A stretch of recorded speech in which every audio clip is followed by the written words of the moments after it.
Welcome back. I'm excited about this one because let's be honest, those of us who are singles spent a whole lot of time last year on the couch with our Cheetos and our ice cream, way more time than we would have spent dating because it was a weird year, Steph, and that's okay.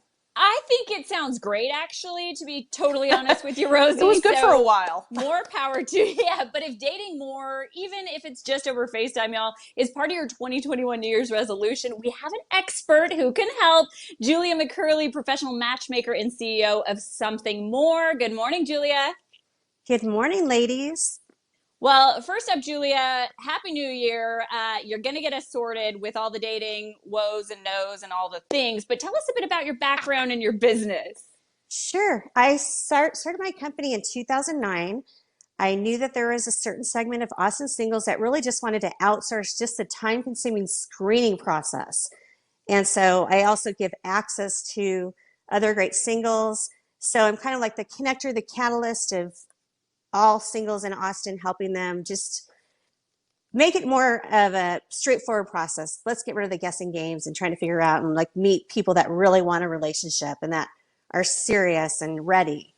Those are the kind of people I work with. It's so frustrating being in the dating pool, not knowing if people are taking it seriously. And I've spent a lot of time on the phone with you, Julia, and it's so beautiful the way you iron things out. Like, the gentleman will pay. You will not exchange contact numbers on the date. That will all happen later. So some of the stuff that's really awkward about dating, you have already sorted out for us, which I absolutely love. But let's talk about 2021 because you've been looking at dating trends and what we can expect to see.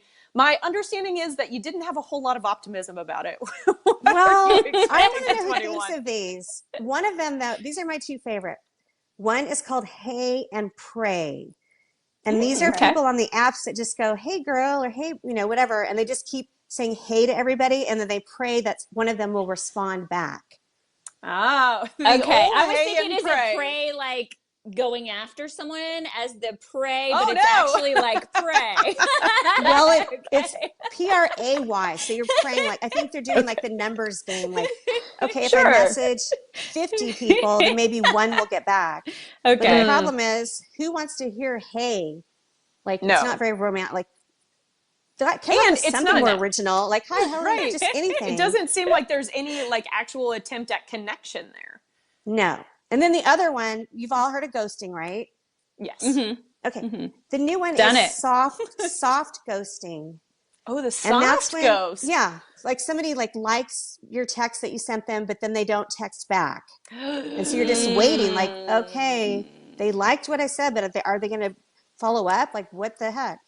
Yeah, so like they've made eye contact with the text message. They read it, and you know that because they reacted to it. Yes. And then just never said anything back. How frustrating. I know.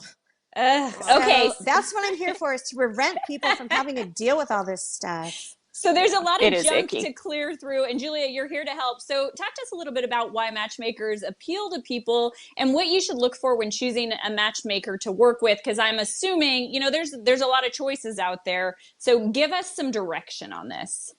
I sure will. Well, actually, I am the only certified matchmaker in Austin. So that's cool. A nice position to have. Okay. But I think like with you need to do your due diligence. Like, look at the Better Business Bureau, look at the reviews and ask the person, how many years have you done matchmaking?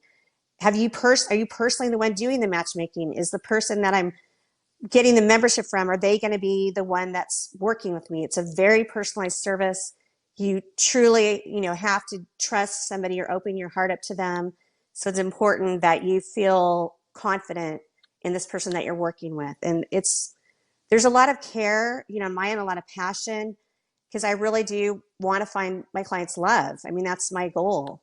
And so I'm not here just to waste anybody's time or just take advantage of anybody. Like, I've got so many new couples right now. I don't know. That's another dating term, turbo dating.